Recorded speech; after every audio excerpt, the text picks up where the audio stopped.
Do you think other kids would love doing this too? I think so too. I've actually shown a lot of kids this and they are into it. Lucky we have a new pet portrait class and we can show other kids, hey? And adults. Ooh. Tiny bit of black. Just roll it out.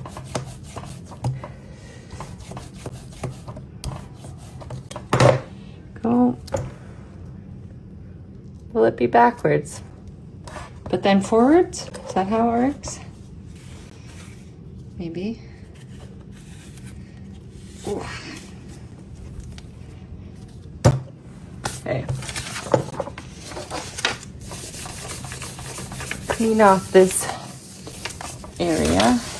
So then, cleaner. Need it to be cleaner.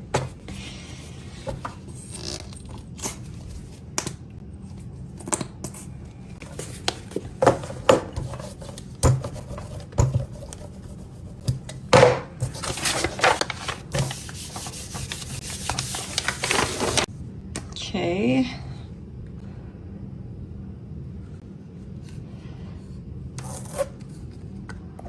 Oh, I made this color and kept it in these little So Flat, clearly golden jars.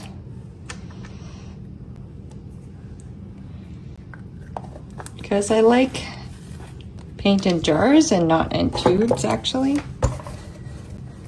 Oh, I probably have too much here, maybe. Maybe not. Maybe that's perfect. Definitely more weird stuff in here than I needed it to be. Maybe I should use my big roller.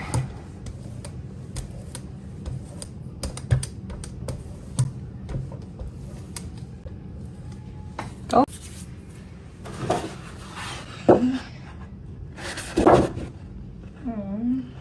Quite a bit of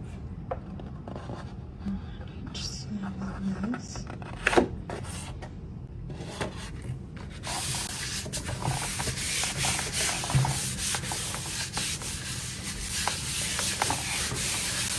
Okay, this is the one I want, so hopefully it works out.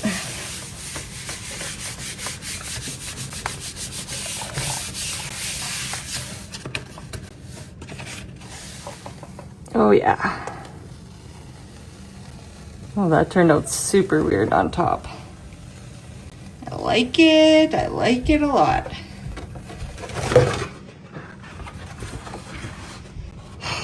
Perfect. Yay!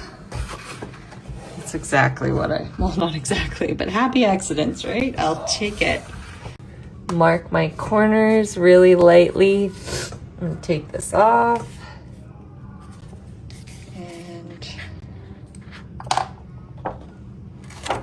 I don't know where to put it back.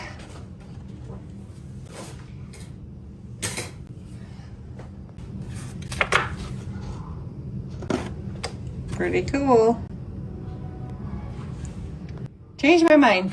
I do want it to be white. That's okay. There'll always be a past. Should get my big eraser for this, probably. It's always supposed to have a tiny touch of blue in it, I guess. I lied. I do want the white.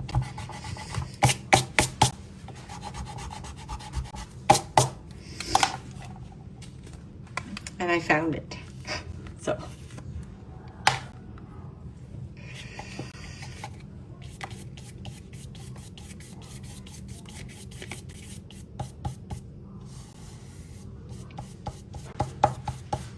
Trying to keep it really loose and childlike, which is actually harder than you think once you know how to be a perfectionist. Also, I forgot, you're going to want a variation of tones, so that means pressing really hard for a dark tone, mid-tone, then a lighter tone. For example, I'll mark this area out here. So a little bit, that's a mid-tone area. So I'm actually gonna just kind of maybe even smudge it with my finger. Get in there with a mid-tone, like that, see? And if you smudge it, you can come over it and make it darker too.